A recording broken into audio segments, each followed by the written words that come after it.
On screen, Little House on the Prairie felt steady and warm, Melissa Sue Anderson playing the quiet, thoughtful Mary Ingalls, while Michael Landon held everything together as Charles. It looked easy, almost effortless. But behind the scenes, that balance didn't always hold. As the cameras kept rolling, so did a tension Melissa Sue could no longer ignore, one that slowly turned admiration into something much harder to hide. So, what really happened between Melissa Sue Anderson and Michael Landon when the cameras stopped? Stay with us as we get into the moments that changed everything. Why the creator of Little House walked away before the first episode. Little House on the Prairie didn't just appear out of nowhere. Loosely drawn from the books by Laura Ingalls Wilder, the series placed the Ingalls family at its center, settling them on a farm near Walnut Grove, Minnesota. At the heart of it all was a family that felt grounded and familiar. Charles, Caroline, Mary, Laura, and Carrie, brought to life by Michael Landon, Karen Grassel, Melissa Gilbert, Melissa Sue Anderson, and the Greenbush twins. Back in 1972, television producer Ed Friendly secured the rights to Wilder's novels. He brought in writer Blanche Hanalis to shape a 2-hour pilot and then turned to Michael Landon. Landon agreed to direct, but only if he could also play Charles Ingalls. But the decision set the tone for everything. Differences between Friendly and Landon grew obvious, and Friendly eventually stepped away, leaving Landon with full creative control. The pilot aired on March 30, 1974. By September 11, 1974, the full series arrived on NBC, running until March 21, 1983. By the 9th season, with Landon gone, the show carried on as Little House: A New Beginning, followed by 3 post-series films. Early reviews often compared it to The Waltons, but over time, audiences stayed. The show found its place not just during its original run, but long after, continuing through syndication and onto streaming platforms where new viewers keep discovering it. As of 2026, the series has seen a 40% surge on Peacock and Amazon Prime, driven by nostalgia-fueled comfort TV trends and the 50th anniversary celebrations that began rolling out last year.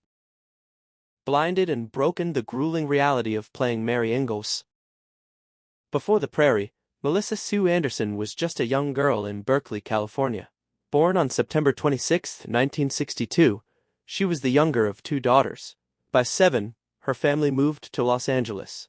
When her parents divorced at 13, she was raised by her mother in a Roman Catholic home. Her introduction to the camera came almost by accident. A dance teacher encouraged her parents to find an agent. Commercials for Mattel and Sears came first. Then, television, The Brady Bunch, Shaft brief roles, but enough to get noticed. By the time she was 11, she auditioned for Little House on the Prairie and stood out among hundreds of girls, landing the role of Mary Ingalls. Mary wasn't meant to dominate the story the way Laura did. As Anderson later explained, the writers needed to see what she could do first. Once she proved herself in that first year, the material followed, and the episodes centered on her became heavier, more demanding. Much of that weight landed on Mary. One moment she was the soft-spoken older sister, the next she was losing her sight, enduring miscarriage, and facing tragedy after tragedy. It gave Anderson room to stretch, but it also came at a cost. She later opened up about how, after a while, it felt like her character was either standing in the background or trapped in one hardship after another. That rhythm started to wear on her.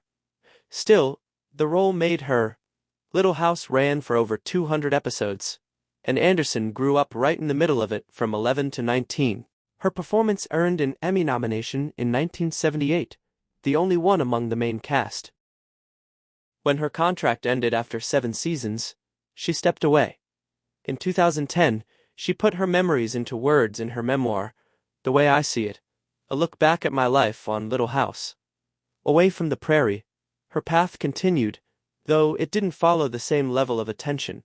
She took on roles in Happy Birthday to Me, a sharp contrast from Mary, Chattanooga Choo Choo, and Dead Men Don't Die. On television, she appeared in The Equalizer, created by her husband Michael Sloan. By the 1990s, she stepped back to raise her children. By 2022, she made it clear she wasn't planning a return to acting, choosing instead to keep her distance. And yet, the image of Mary Ingalls remained that quiet presence, that steady voice still lingering for those who watched it unfold. The dictator of Walnut Grove, Michael Landon's unbending rules. For a show that felt so calm on screen, the set carried a very different energy once the camera stopped. At the center was Michael Landon, not just as Charles Ingalls, but as the one holding creative control. He ran the set with clear expectations. No matter how young the actors were, they were expected to show up on time, know their lines, and carry themselves with discipline that didn't bend. Actress Alison Arngrim later wrote about this in her memoir, describing a work environment where no one was pampered, no shortcuts, no special treatment. Everyone earned their place. That approach kept production tight, but it also came with pressure. Landon's presence was felt in every part of the show. Even Ed Friendly, who helped bring the project to life, found himself pushed out as creative differences grew. The cast itself didn't always move as smoothly as the families they portrayed. Melissa Gilbert and Alison Arngrim were close, often leaning on each other. But that same connection didn't extend to everyone. Gilbert's relationship with Melissa Sue Anderson was far more complicated. In her memoir, Gilbert described Anderson as someone who kept to herself, someone she couldn't quite reach, a contrast between her own openness and Anderson's more reserved nature. Then other issues surfaced. Karen Grassel later spoke about moments that made people uncomfortable, including how personal matters spilled into the workplace. Landon had begun taking a supplement he openly credited for boosting his energy. Not long after, the truth became public. He was involved in an affair with Cindy Clerico, a young stand-in on the show. News of the relationship spread quickly. For many, it wasn't just about the relationship itself, but who it affected. Landon's wife at the time, Lynn, had welcomed cast members into her home. Grassall later reflected on how difficult it was to process, especially knowing there were children involved. Catherine McGregor already had a strained relationship with Landon over pay and treatment. For Melissa Gilbert, it cut deeper. She had seen him as a father figure. After learning about the affair, that image changed. She kept her distance and chose not to attend his next wedding. For Anderson, who was already navigating heavy storylines and long hours from a young age, it added another layer to an experience far more complex than it appeared. Mavis Pa, the brutal contract battle that split the Ingalls family. If things already felt tense, the situation between Karen Grassel and Michael Landon brought it closer to the surface. On screen, they stood as the steady center of the Ingalls family. Off-screen, that unity didn't always carry through. Grassel wanted her contract to reflect the importance of her role. She was Caroline Ingalls, the emotional backbone. But when she pushed for a raise, Landon didn't see it the same way. From her account, he believed her pay should stay closer to what the younger cast earned. At one point, he told her that her character wasn't a favorite with viewers. That conversation settled into the way they worked together. Communication became limited. Her screen time began to shrink. Even after she eventually secured a raise, the feeling between them didn't return. By season 8, she stepped away.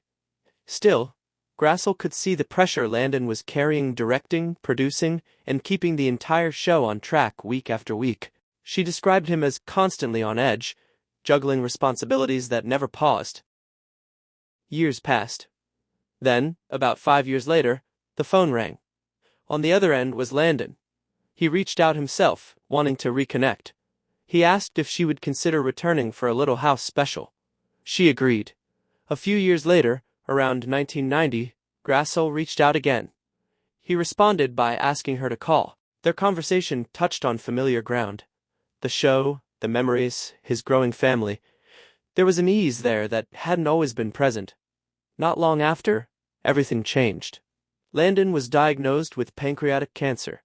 Within a year, he was gone, passing away on July 1, 1991. For Grassel, what stayed wasn't just the tension, but the fact that they had the chance to clear it before it was too late. Melissa Sue reveals why she hated Michael Landon while filming. For many viewers, Melissa Sue Anderson will always be Mary Ingalls. She was only a teenager when she stepped into that role in 1974, but it didn't take long for people to notice what she could do. By 1978, Her work earned an Emmy nomination, the only one among the main cast. Viewers watched Mary lose her eyesight over time, a storyline that unfolded slowly and stayed with the audience. It gave Anderson some of her strongest material, but it also set a pattern. As the seasons went on, the weight of Mary's story leaned heavily toward hardship. From the start, Mary was never meant to carry the show like Laura did. There were long stretches where Anderson had little to do. When the blindness storyline came in season 4, it changed that. But it didn't last. As she got older, the imbalance became harder to ignore. The stories began moving in a different direction, following Laura, Almanzo, and a new phase of life in Walnut Grove. Mary's journey had peaked, and what followed felt repetitive. Anderson later reflected on how it became either standing in the background or moving through another difficult situation with little in between. After a while, it stopped feeling like growth.